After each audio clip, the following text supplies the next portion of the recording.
Hi guys, welcome to video number 3. In video number 3, what you guys are going to be learning is how to duplicate an object and how to group them together, and you will also be learning about how to measure certain heights of an object, and also about snapping helper inside 3D Studio Max.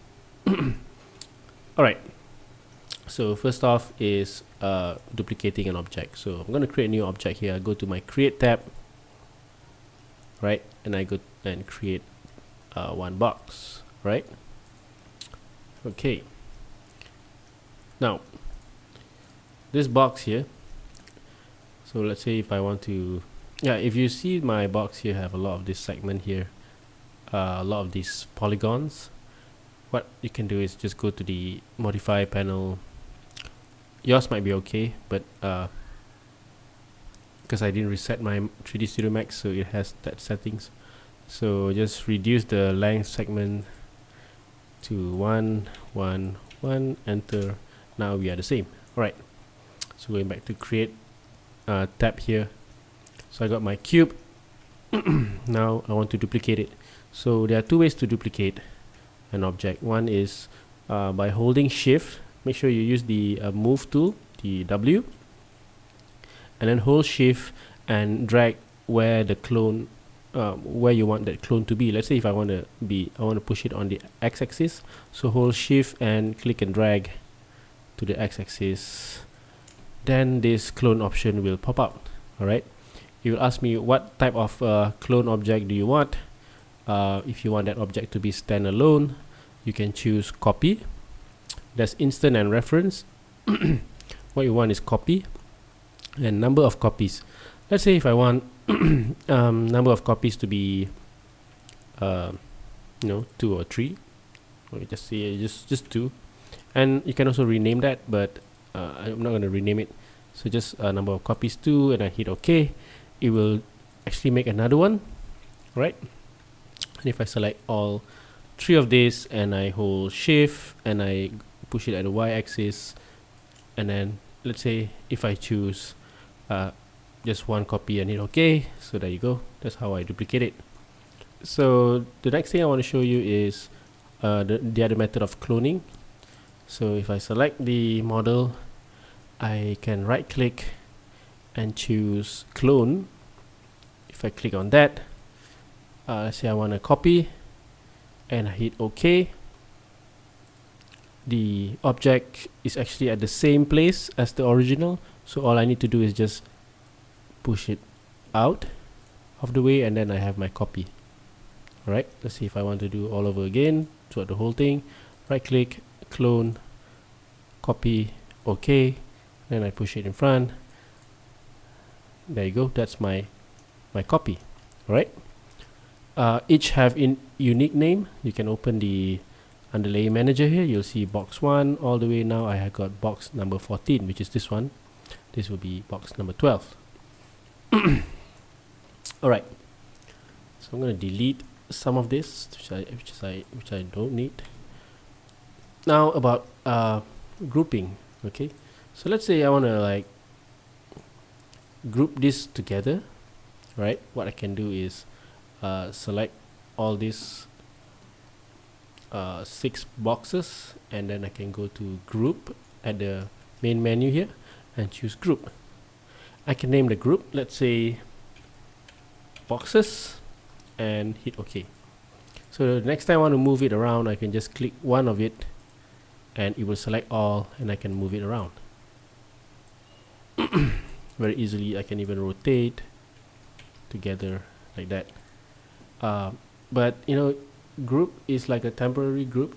I can go to group and I can ungroup if I want to choose. But there's another one here called open.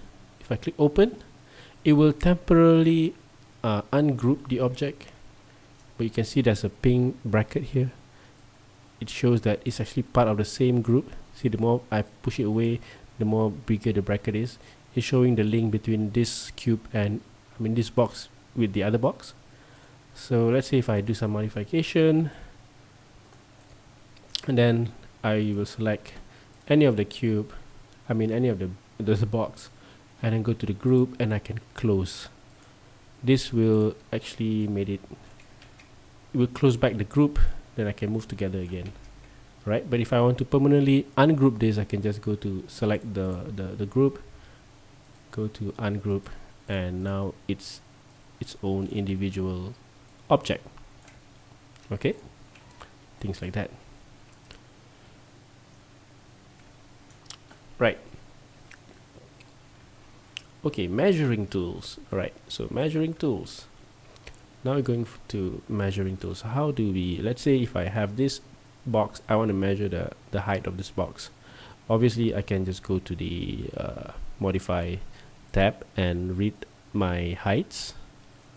Alright, so right now it's about 7, let's say I just make it 799, like that. Here, let's say if I don't know what is this height of this model, I can basically measure it by one of this point, which is the vertex here, to this vertex. So one corner to another corner. Alright, so how I do that is like this. I can first you must turn on the snapping tool, right, which is up here. There's a few other types of snapping that you can find here. This is angle snap. If you turn it on, if you want to rotate like 90 degrees, or you want to lock it to 45 degrees, so you'll be able to do that. There's a number there. Look at the yellow number. It snaps to 10 by by amount of 10. So I can stop at 90. So this allows me to make sure I can rotate it exactly at 90 degrees. The next one is the snap, the normal snap, which you can turn on by the shortcut called S. Alright, S on the keyboard, and this will turn that on. So right now, before you use the snap, you need to determine what you want to snap to. Right now you see it snaps to the grid. You can see that grid. Okay, so how to set this is you need to right click at the snap tool, right click on it. It will open the grid and snap settings, and under here is where you can check what you want to snap. Let's say I don't want to snap on the grid. I just want to snap at the vertex, which is there's a invisible points at each corner here. And I choose vertex, and then I can close this, and if I turn it on or hit the keyboard S, now see it snaps only at that corner, or whatever corner is basically adjacent to it. Alright, so see, it doesn't snap no longer at the grid. So that's how you do that. Now if I want to determine this height, between these two heights, what I can do is go to the tools at the main menu and choose measure distance, right? Measure distance, choose that one. You notice the mouse changed to a different kind of target. So all I need to do is select from one end to one end. So let's say from the bottom here, and then I will pick the other. You will see that dotted line there. So pick the destination, which is up here. Now if you want to see the distance or where to get the reading, you can go to the lower left, the lower left of the menu. See if I move the mouse. Yes, right. So you can look over here.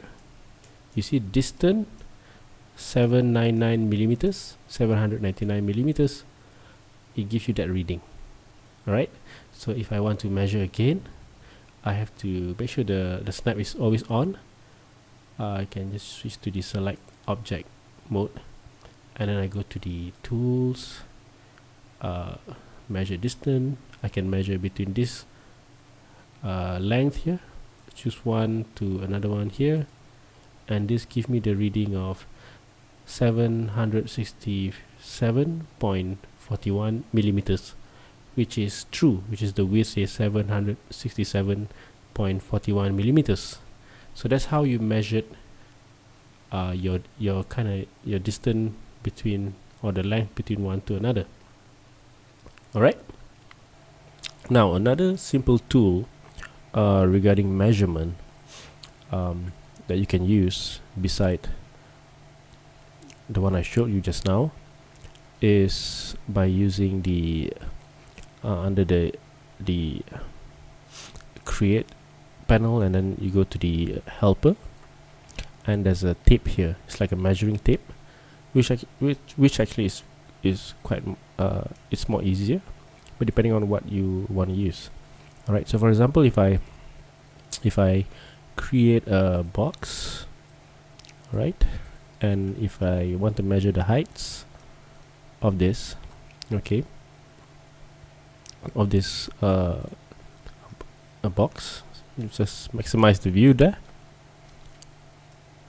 Right, so what I can do is I can go to the helpers and then go to active the tape. Alright, so before I go any further, I need to turn on the snap tool, alright, which is this one, same like the other tool just now. You right click on it, make sure it's snap to vertex and a grid, or for this we don't want the grid, we just want to snap to the vertex. Close this, make sure it's on, and just click and drag, and then snap. Don't let go your mouse, alright, just click and drag, and then just it will snap on that particular vertex, and then you let it go. Okay, you can right click to exit the tools, and where to get the reading of the heights here is you go to the modify tab, you select the one at the bottom here, you can turn off the snap now, and you can see it gives you the reading over here. It's 1953.316. so let's see if the reading is correct. So I'm going to select the box, and let's see the heights. So the height, yes, it is correct.